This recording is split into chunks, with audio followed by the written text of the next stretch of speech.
What is up, my friends? It is Sunday night. It is the late night agenda, and I am here with your latest Liverpool transfer roundup. Before I get stuck into it, just another shout out for a live show in Dublin. It is coming your way August the 4th, less than 2 weeks now, till we're at the Sugar Club in Dublin for our first ever live event. If you would like to come and see us, you can find the tickets at thesugarclub.com, or you will see a link in the description of this video. Hope to see you there. It is an over 18s gig, so keep that in mind when you go looking for tickets. And again, thank you so much for your support. Right, look, let's get stuck into this and go through tonight's topics, because there is a lot to get through over the next 8 to 10 minutes. You know what I'm going to do? I'm going to give you the stories, but I want to know your opinion. So do drop a like on the video. Let me know your thoughts in the comment section. And of course, if you haven't hit that subscribe button, please do. Let's start off with Valverde. So as you can see from the title of tonight's stream and the thumbnail, we're going through the list of nonsense, probably untrue, and possible. So Valverde, there's a report coming out of El Nacional in Spain that again says that Liverpool and Jurgen Klopp are obsessed with the idea of signing Fede Valverde. And if Real Madrid sign Kylian Mbappe, there's every possibility that they'd have to maybe move somebody on to make the numbers add up, because I'd imagine that will be a rather hefty fee and wages for Kylian. So, he says Kylian like I'm his best mate, like me and Kylian going down to Nando's for a cheeky one. There we go. Anyway, back to Valverde. I don't think it's going to happen, realistically, because of the numbers being mentioned. The price quoted here is €80 million, which is about £69 million. What I can say without any hesitation is Klopp's an admirer of the player. We're all admirers of the player. But do we really need a Valverde now, rather than somebody in the defensive midfield position? If you could say to me, Craig, you'd get both, happy days. I would have I would have Valverde in a heartbeat. I'd have Lavia as well, but I just can't see it happening, because we've brought in Szoboszlai, we've brought in McAllister, and yes, he's versatile, but he's not a DM. He's a right side midfielder, a right side attacker, so I don't see any truth in that one, unfortunately, because I'd love it to be through. Moving on now to Decore, which is another name that you guys have been asking me about quite a bit. All I can say on this is I don't have anything myself on Decore, but it does seem like he's somebody Liverpool are looking at. And Neil Jones has said, certainly one to keep an eye on. Now, I've seen lots of differences in valuations on Decore. Palace going to ask somewhere from 50 to 70 million pound. I truly don't know. What I can say is he's on the list. Liverpool have looked at him, liked what he did last season at Crystal Palace.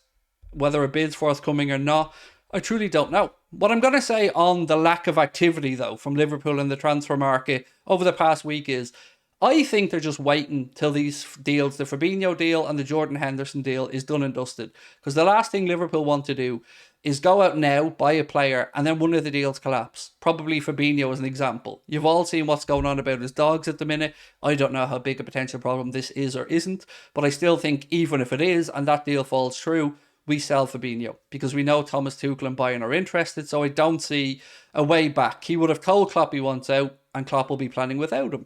But they won't want to commit the money yet until the deals are signed. So, Jordan Henderson apparently is going to meet up with his new teammates in Croatia tomorrow. They're on a pre-season training camp ahead of the new Saudi Pro League, and Jordan Henderson will join up with his new teammates there. Don't see any issues with that one. That should be boxed off tomorrow. The Fabinho one could drag on another couple of days. So, again, going to have to be a little bit patient. Now, on Levi Colwill, and again, don't mean this to be a bit of a bad news bear stream, Mauricio Pochettino was speaking last night after Chelsea beat Brighton by 4-3 over in Philadelphia, and this is what he said. He's going to continue with us. I'm happy with him. His performance was good today, better than what I expected, because it's only the first game with us after the season with Brighton, so I'm happy he can be one of the greatest centre-backs in England. He's not wrong about the last part.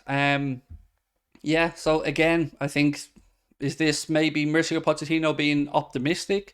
Maybe he's had a good conversation with Colwill, or maybe it is true. Maybe there's just no chance of Chelsea selling him. But I'm not optimistic of us bringing in a left-sided centre-back in this window. I'm not saying it isn't going to happen.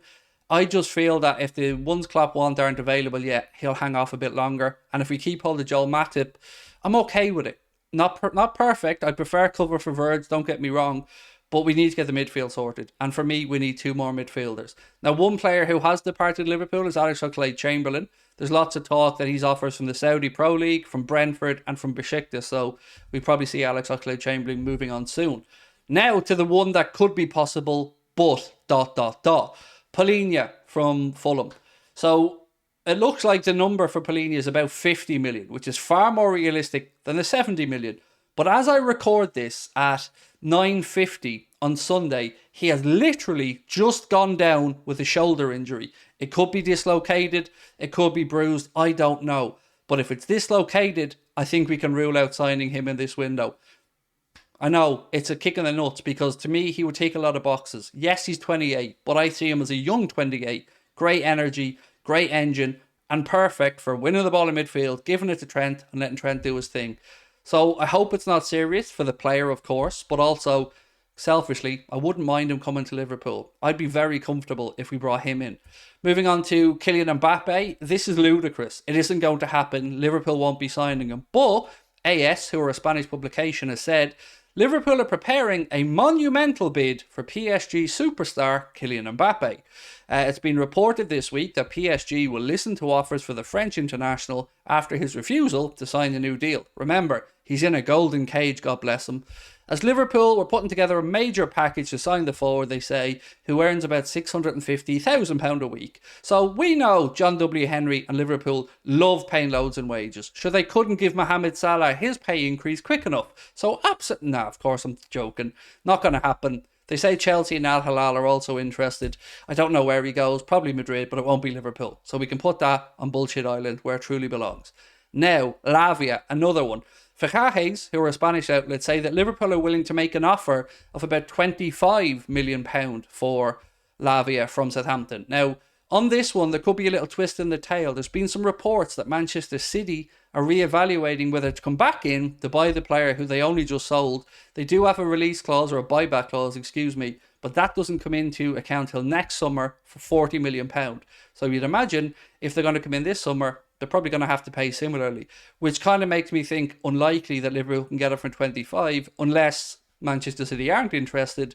But even at 25, I mean, I'd do it, don't get me wrong. If Liverpool can sign him for 25 or 30 million, I think we'd be crazy not to try and get it over the line. But I'm not sure as of yet. Now, there is some updates from Fabrizio Romano on this. He said that Liverpool are still interested, that things are moving along, that they've had talk with his representatives. But we've heard all this for quite a while. None of it has led, as of yet, to a bid. But I think once Fabinho moves on and Henderson moves on, the club then go ahead and get whomever the midfielders. And I say midfielders because I'm hopeful for two. Finally, a couple of bits of transfer business that don't have anything to do with Liverpool. Newcastle have signed Harvey Barnes for £39 million from Leicester. I think it's a very good piece of business. I think he's a tidy player. And Wolves look like they're about to sell Raul Jimenez to Fulham for £5.5 million. Sorry, I got distracted there. Because every time I look at it, I see £5.5 million. My head goes, 55 million? But no, £5.5 million.